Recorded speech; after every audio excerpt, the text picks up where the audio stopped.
Hi, ROS users. Sorry for a slight delay. So I'm Mikel Arguedas, and my colleague Dr. Marius and I are going to talk to you about how we see the use of ROS2 in the future. And so we're going to focus mostly on like capabilities of ROS2 more than like technical details or software architecture. If you want to know more about what is ROS2, I invite you to look at the talks from the last 2 or 3 ROSCons. And you can ask technical questions at the end, but we're not going to focus on the technical parts for the sake of this talk. So first of all, in this, we're going to take kind of like a use case, an example of like our friend Rob. That's Rob the roboticist, who just bought a drone. And he wants to start playing with ROS2 in that case on his drone. So his drone is already ROS2 enabled. And he decides to start using it. So getting started, he decides to use his laptop, and it can be any operating system, Windows, macOS, or Linux, and he can directly download ROS, install it, and connect it to his drone. So what he's going to do is going to start with a classic TiddlyUp concept, and so starting a Python joystick node and a C++ image viewer and connect to his drone. He's going to have 2 topics, one to command his drone, one to receive data, and start flying it around. Of course, flying in his living room is not that convenient, so he decided to go outside and actually try his drone really. But the further he gets from his house, the worse the connection gets, and at some point data is getting really, really slow. And he's missing a lot of images, but mostly his drone motion becomes very jerky because the command is not responsive. And so looking a bit more into the abilities of ROS2, he actually finds out that he can tweak each parameters for each of the topics. And one of the availabilities given by DDS is being able to tweak quality of services. So in this case, he says that his command of the drone is critical data. He wants the drone to receive every single signal on time. But for the images, it's OK to miss a few images. So he decided to switch into a more best effort approach, which is more like the very like UDP, pure UDP side of things, where you can drop frames and you don't try to resend. And so now that he has like this setup kind of working, he's going to start to like do more complex behavior with his drone. All right, so with the drone now he's able to fly it and gets like decent behavior, so he wants to do more with the drone. And the next step is like he wants to like add hardware to it to make it more capable.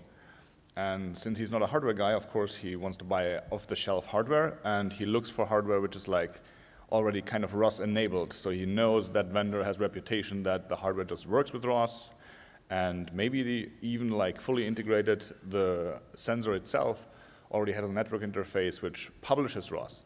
So all he has to do is buy the camera, plug it into the drone, assuming it has, for example, Ethernet on board, and the camera will start publishing images. That's what you would like to see from a component.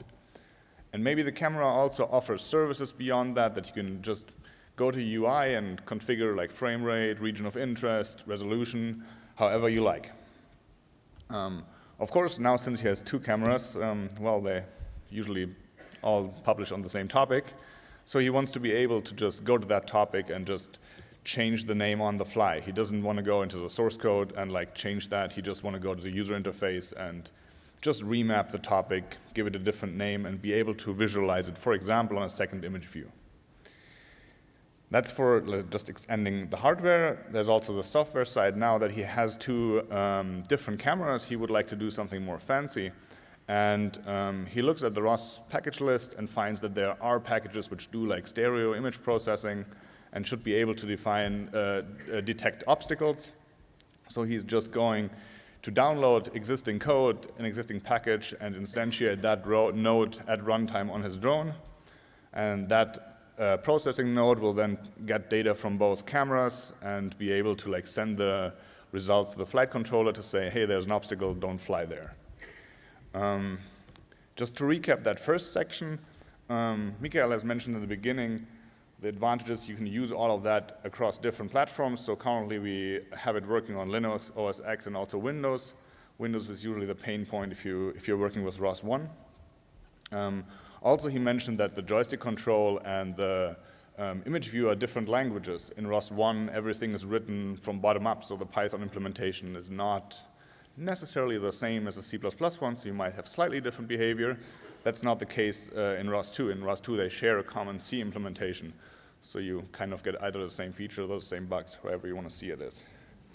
Then you have all the quality of service settings, which are mostly coming from DDS, and ROS exposes some of them, but there might be some more which you want to use. You can always reach around the API and like use specific vendor-specific options. And the goal here is that hardware components, because even like a small sensor nowadays has microcontrollers which are powerful enough to do that the hardware just natively talks like DDS, and so a camera can just plug in and publish an image, and you can just receive it. That makes it obsolete to always deal with a custom protocol for every hardware device and a custom driver package, and makes it much easier to integrate. And then the last point is you want to be able to, when a new node comes up, be notified. You don't want to constantly pull the graph for the user interface. You just want to get a notification if something new comes up, just for efficiency. And of course, you want to be able to change those topics at runtime. You don't want to like stop everything, change the argument to your launch file, and then start again from scratch. You want to do that like dynamically. And as the icons indicate, not everything is there yet. Some things are there. Some things we are more like imagining how they should work. So they will come in the future. Okay, so now that Rob has a drone that he can fly with his awesome stereo camera system, he wants to play a bit more with it. And one of the issues he's facing is that sometimes, now that he has this obstacle avoidance behavior, sometimes when he starts his drone, he realizes that it's not working as he expects. He's very close to crashing into objects and actually has to avoid obstacles manually. And the main issue is that when looking a bit more into it, some nodes are actually not ready. And the obstacle detection, for example, is expecting to have two images to perform stereo and then detect obstacle. But one of the camera didn't come up or was not ready yet. And that's a situation where you can have pretty bad results, which is crashing into trees.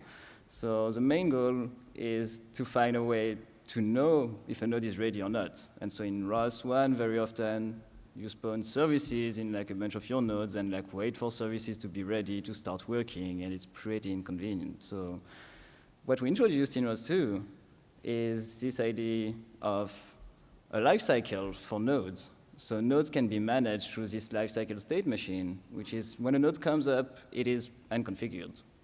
When it goes through the initialization phase, create its publishers, everything, once the initialization is done and the node is actually ready, it goes into the inactive state. And then you can flip the switch saying, okay, now I'm flipping all these nodes from inactive to active, and I know they're like fully ready to operate. And finally, when you shut down your nodes, you get them into a finalized state. So if we go back to our previous diagram where like only the right camera was not ready, in this case, if we map that to state, we would actually have every node in inactive state except the camera right, which would be still unconfigured. And in that case, we can just wait for the system to actually be ready to have a deterministic startup and not just a launch file hoping for the best that every node came up. And once we actually receive the notification that every node is ready, we can flip the switch and say, okay, now we're ready to fly. And the main goal is to be able to do all of this through a UI. You have like your graph of like your nodes, and you can just select, draw a box around a set of nodes and say, oh, this should be part of the same startup group. And this way you can actually deterministically launch your nodes. All right, so Rob has his drone now working reliably, and now his friend comes over, and he also has a drone. Well, his friend still has a ROS1 drone, so he kind of would like to benefit from all the advantages. He saw, hey, I can use it with Windows. I don't have to use my Linux virtual machine to like connect with the robot. And I also want the advantage of being able to configure this like connectivity issues I see with ROS1. I want to be like have the same benefit. So what is he going to do? So well, he could migrate the whole drone to ROS2, but that would be a lot of effort, and they only have the afternoon. So what are the alternatives? We have shown in like the beta 2 we released in July, that we had a robot, the Turtlebot 2, running ROS 2. And since we didn't have all the tooling around, we used like the ROS Bridge, which basically transforms ROS 2 messages to ROS 1, vice versa. And so we were able to use ROS 1 tools like ROS remotely to look at the robot state and send it commands. The recent beta from last week, the beta 3, actually tries the opposite demo. We'll see that hopefully tomorrow in a lightning talk, where we have a robot which runs ROS 1, like the use case with the drone, but we want to use the tools and the advantages of the communication protocol for this Wi-Fi connection, for example, coming from ROS 2. So in order to do that, we don't want to touch all the code because there's fancy amount of nodes on that robot which work all very well. So instead, we just add to that ROS 1 robot another node which consumes some of the topics and sends them out on the other side as ROS 2. So the advantage is you don't have to change the existing system and can still benefit, for example, in this case, for the Wi-Fi communication from the ROS 2 communication stack.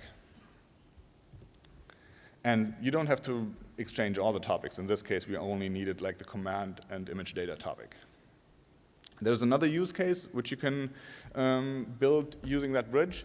You can also decide that you want to not only use it for external communication. You can also say, we run the bridge on the robot, and now we pick one certain node, for example, the first one here, I don't know what's supposed to do, and we merge that, we convert that one into ROS 2, so we basically move it onto the other side of the bridge. That allows us to like have a larger scale system and gradually move pieces over.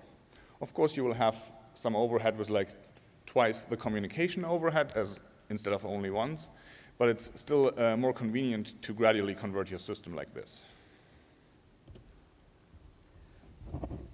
Okay, so now Rob and his friends are actually two robots that can speak ROS 2. And so they can start exploring what they can do on a multi-robot basis. And most of what we said earlier just applies well or better to multi-robots. Mostly what DDS provides, but also some other middlewares that you could plug into ROS 2, like the distributed automatic discovery. So if a new drone comes up, it's gonna like the two nodes are gonna discover, and you're gonna have your two robots knowing I'm publishing my pose, I'm having like all these topics that I'm willing to share, and we can work together. Another thing which is very convenient, especially when you scale the number of robots, is taking advantage of like all the quality of service settings, because very often, like let's say that wireless communication with many robots is not very, very reliable. And finally, you could also have, in some application, for example, a base station that wants to communicate with every drone or every drone in range. And in that case, leveraging this ability to dynamically remap everything, you could actually remap a lot of topics that you're interested in to a single global topic without having to like change, like restart any node and get all the information in a single place. Or you could also use, for example, something provided by DDS, which is the way we namespace topics. You could actually decide that you want to listen to topic of all namespace, but with that base name, in that case, the pose.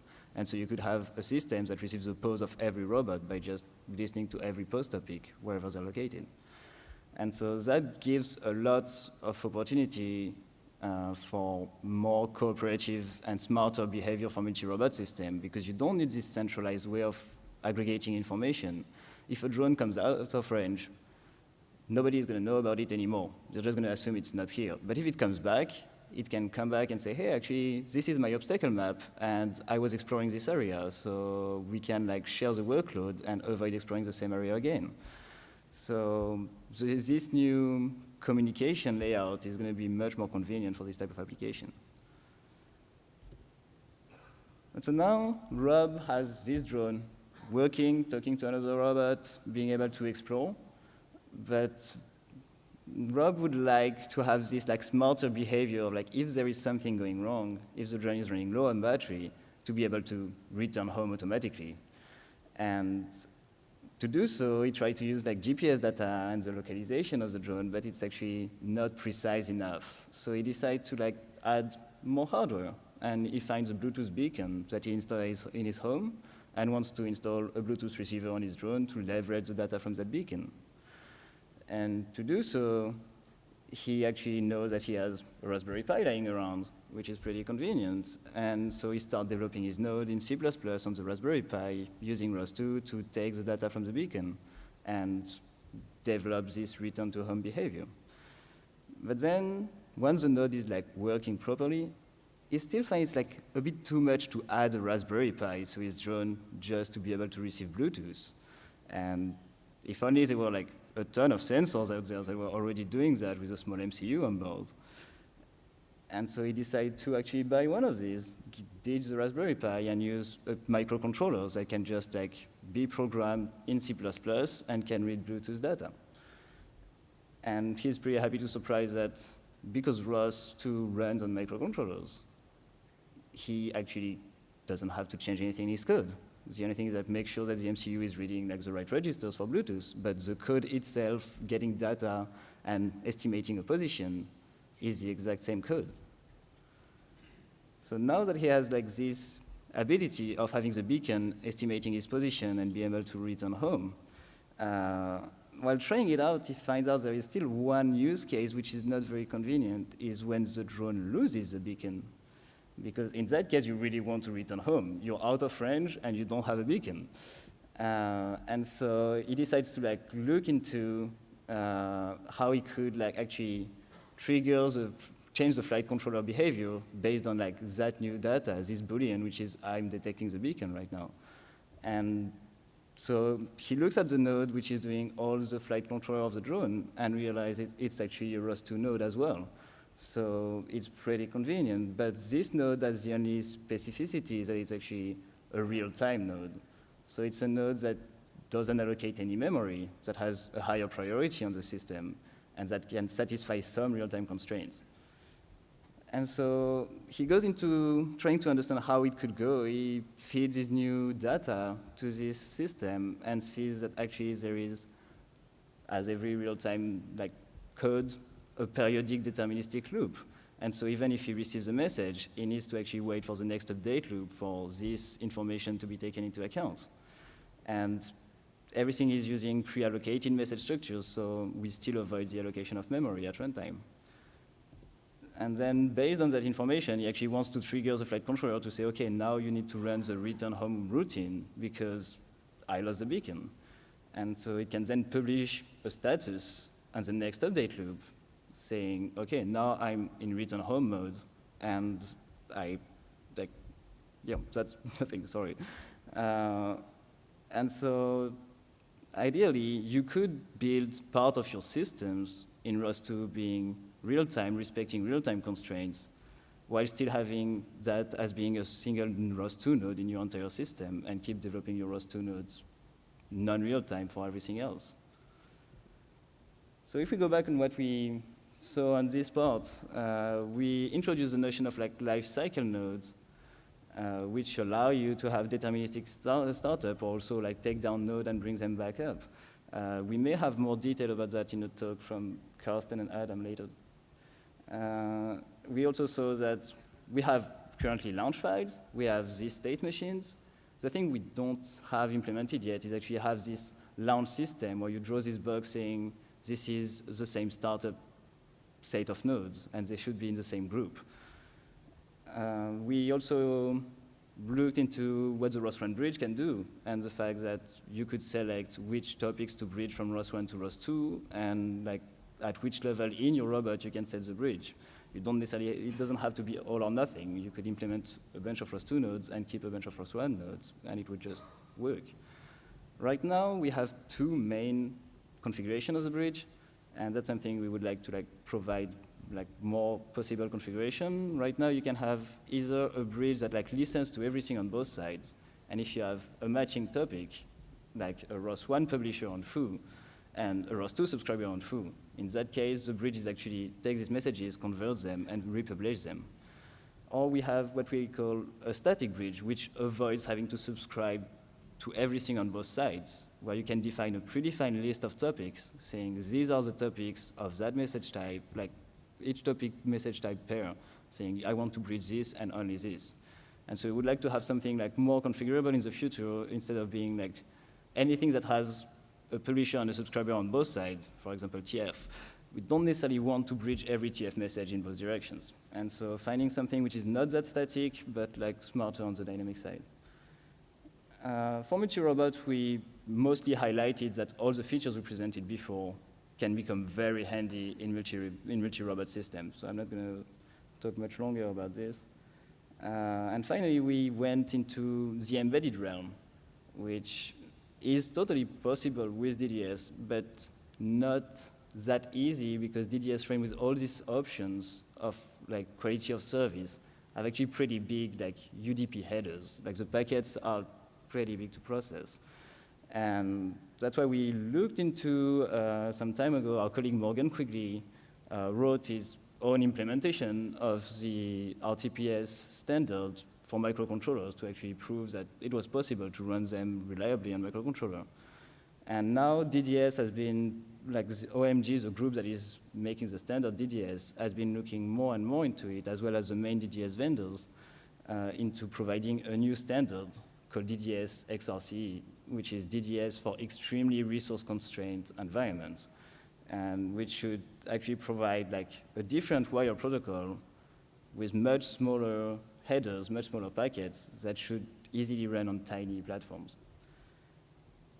And finally, the real-time support. So we talked very quickly, the same thing. We did that experiment of like convincing ourselves that by being able to pass in custom allocators to an entire system, we could have this proof of concept that like we have nodes publishing and subscribing under a very, very stressed system, and they still meet the deadlines.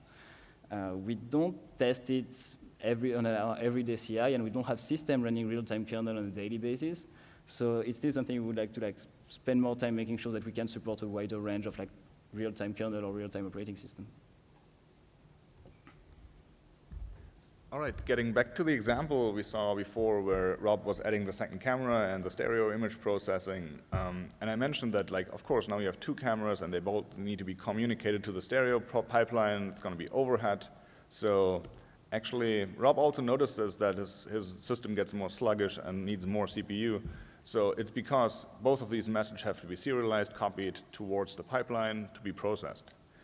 And since all of this is running on the same machine, in ROS1, you probably know the nodelet concept. So, well, if the person would have written it as a nodelet in the first place, it would be nice. But in ROS2, this separation between a node and nodelet doesn't exist anymore.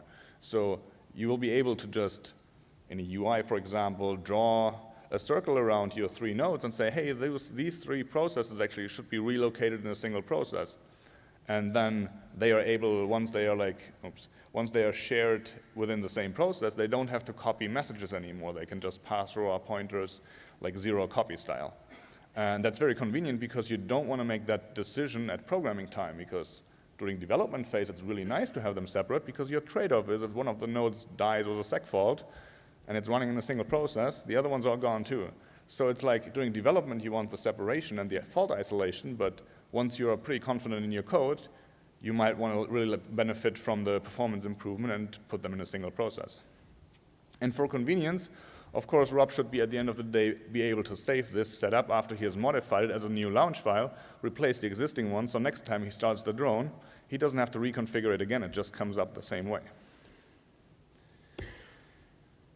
Talking about like fault tolerance and error handling, so we had the example before where one of the cameras didn't work, so manual debugging is always like painful. So what we want to have is that the diagnostic system is able to tell you, hey, something is not right. You specified you want to have images with 30 frames, but they're not coming at that rate.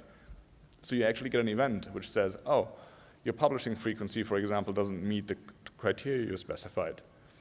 With the lifecycle Michael presented before, we can now react on that event and can say, oh, wait, take a look, take a step back, put all nodes back into inactive to figure out what's wrong.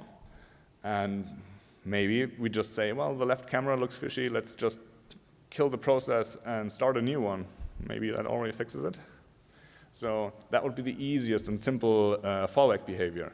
But it turns out before you can activate the node again, then the node says, hey, I'm still not ready because I can't talk to the device anymore. Maybe the cable got pulled out, so you just can't resurrect like camera left, so you're just stuck with only one camera. So you could implement a second fallback behavior which then says, well, dynamically I know there's only one camera available, let's just stop the stereo pipeline and load up a monocular image obstacle detection pipeline. That might perform worse than the stereo one, but still better than nothing, because better detect every second tree than no tree at all. So you end up with that setting, and for that one, you need the notifications as event, and you need to be able to dynamically start and stop nodes at runtime and have that introspection and configuration at runtime. So now Rob and his friends are doing testing outdoor, and so Rob is doing his test flight as usual, like driving his drone around, and his friend involuntarily starts a launch file on his machine to create an image viewer, and he actually notices that he can receive the image on the image topic easily and like actually see everything, and he's like, no, that's interesting, that's convenient, but maybe not a great thing. And what if I start a joystick? And so he starts a joystick, and he actually realized that he can take over the drone, which in that case he successfully landed it, but could have been another outcome. And so he's wondering, like, how could I actually prevent people from tampering with my system, because that can be pretty dangerous. And so what he thinks of is, like, for people's privacy in general, I don't want anybody to be able to get access to this image stream. So what I'm going to do, leveraging DDS security, which is an extension to the specification, I'm going to say that I want this topic to be encrypted. And then he starts his node again, and unfortunately he doesn't have the key. So he cannot read anything from the topic. The other thing is that as a user, I should not really care if people can see the commands I'm sending to my drone. Like if someone is sniffing my commands, that shouldn't be that big of an issue, as long as I'm the only one able to send commands. And so in that case, it's more an access control and authentication part for data integrity, more than an encryption that we need. So in that case, we're going to turn on authentication only. And so if we start another node, like the access is going to be denied and no way to take over the drone. Right, with the second to last slide, we might push the example of Rob a little bit, because he might not get into validation and certification as his hobby. But we just wanted to highlight, since that's an important thing once you get to a certain stage and you want to like make sure your software works, if you want to sell the product, if you want to use it in like serious environments, that there are multiple things which we think ROS2 makes it easier for you in the future. First of all, it builds on top of like a communication standard. So there is certified DDS implementations you can get. So that's already a big plus, because you don't have to do the certification yourself. In the future, there will hopefully be components which you can just buy which have certification, or maybe somebody open sources them and you just have a certified version which you can just get, which talks DDS natively. So it's easy to take one sensor from one vendor and an actuator from another one, and then you only have to care about the thing putting this together. There's also the components on the software side to make these things talk together and do something useful, which need certification validation. Maybe those are being provided in the future too. Then the user will always end up, as we heard in the previous talk, put his own thing on top and actually validate his own application. Only having the pieces validated or certified is not sufficient. You always have to look at your specific application. What we think is beneficial here is that by using a standard under the hood, it becomes possible to take already certified subsystems, which reduces your effort to certify your complete application. And due to the modularity of the software, you are also able to cherry pick what you need. If you only need a fraction of what the stack in ROS offers you, it should only be necessary to pull in those pieces, because every extra line you pull in, which you might not even use, will make your certification process way more expensive, and you will pay for something which you don't really need. So to recap the last section, we saw the dynamic choosing of your process layout, which is important to trade off like development and production use cases. And while that is already possible technically today, we don't have nice support in the tools. It's always like more things we wish we can do. that, for example, in a launch file, you can easily configure that and just like on the fly, like switch it. Then there was the event-based system for fault detection, which then we have the events, but you need something to act on the events and do something useful with it. And Michael mentioned the DDS security spec, which is very good that it already specifies encryption, authentication, and various other things. I think there will be more talk in another presentation about how to configure that. And while none of the stuff in ROS 2 is certified today, of course, we think that it's still, the direction is beneficial to make that step in the future easier and hopefully less cumbersome as it is nowadays because of simplifying it and using already existing standards. All right, that gets to the end of this slide. While we talked about a lot of the use cases, when you ask questions, you're not limited to asking questions about ROP. You can also ask any other technical questions, of course. Thank you. 31 minutes. All right, so as before, please step up and ask questions. We'll take the first one here from Josh. Yeah, so I had a question about the implementation on embedded hardware. I know there aren't any devices that support DDS out of the box on the hardware yet, but when those become available, who's going to handle the certification of those as ROS certified? Would that be OSRF or is it DDS certification? How does that work? Let's probably say multiple people, as in the previous talk. So it depends. I mean, there are certainly commercially available implementations which you can nowadays like buy. And you basically not only, I mean, the software is very similar to what they have as a non-commercial version, but you basically pay for the certification. You could certainly do the certification yourself, but it's usually very expensive and a lot of effort. You need to prove basically every single step in your software. So in the future, we hope that some vendors will already provide certified versions. It would be great if one of these options is open and doesn't cost you like big money. Somebody probably has to do the development, and a couple of people probably have to get together to pay for the certification and then publicize that. But you will still need to like certify your application on top afterwards. But after that, that should hopefully be much smaller. Okay, great, thank you. Let's go to the other side. Hi, thank you for all this work on this stuff. It's really cool. Do you have a time projection for this? Do you have like a timeline? Which part? Not today. I mean, that's always the difficult thing. We have done like plenty of alpha and beta releases. The goal is that we will release a first version you can call stable, you can call the first official thing which gets a real name, not like beta. But it always depends, right, what you want to use. If you currently have the use case of doing PubSub, request response, and you use C++, and since the latest beta also Python, and you pick one of the vendors which we currently support, you might be good to go to take beta 3 and like start working with it right now. If you need extra features like actions we currently don't have, and there's plenty of other things on the roadmap, then it might be later. Some of the items will be ready by the end of the year, but I'm pretty certain that that will not be everything we have on the roadmap currently. So it really highly depends on what feature set you're looking for, if it's going to be this version, the next version, the next version.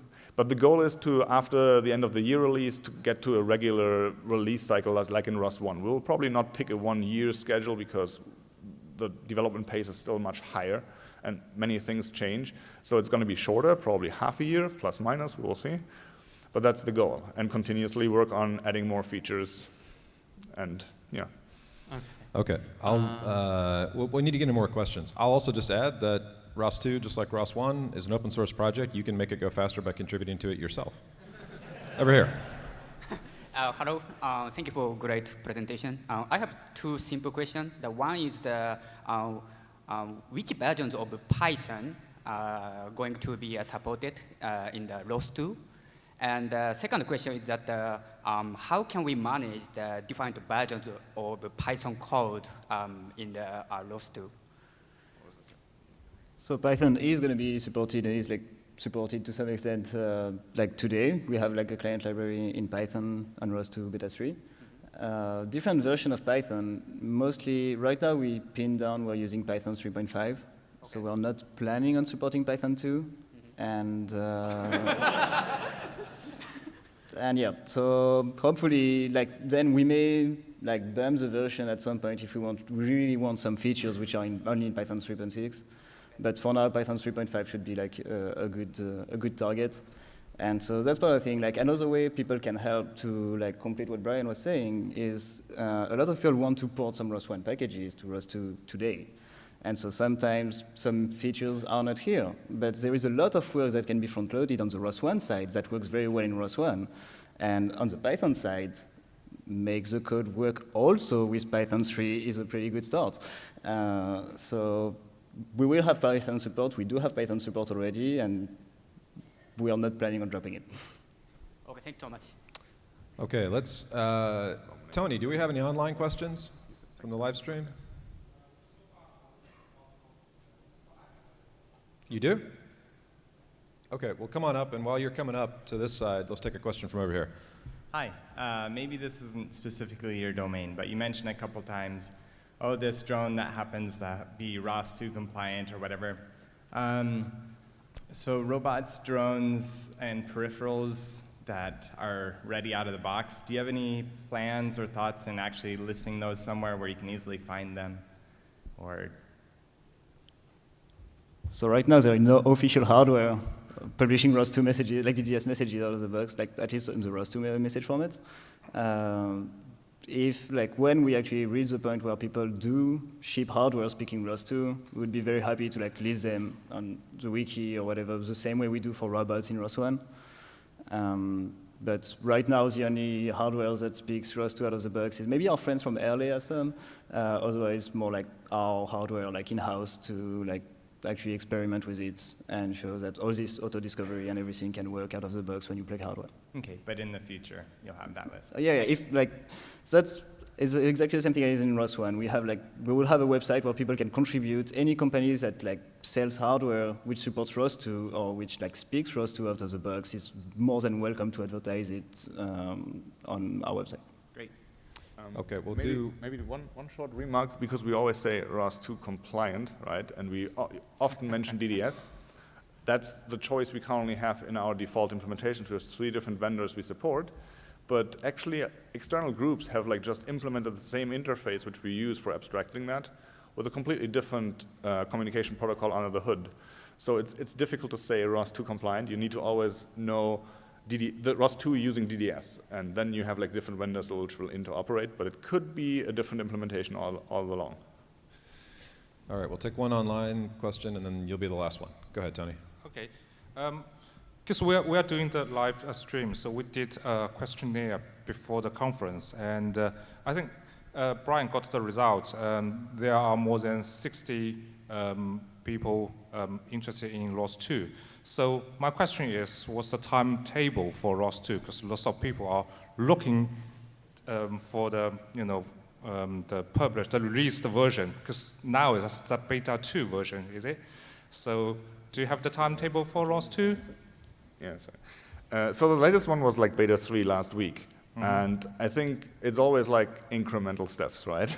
So in beta 2, we already had a little bit of Python support, for example, and we got tickets it leaks like Titanic, which was right. So the beta 3 made huge progress on that one. So Python support is now better. And there are many things which we'll work on by the end of the year. But as I said before, it highly depends what you call ready for your use case. Are we ever going to ship a final version and stop working on it? Probably not. Based on the experience with ROS1, there's always more stuff to improve and either add on top or change and upgrade and improve.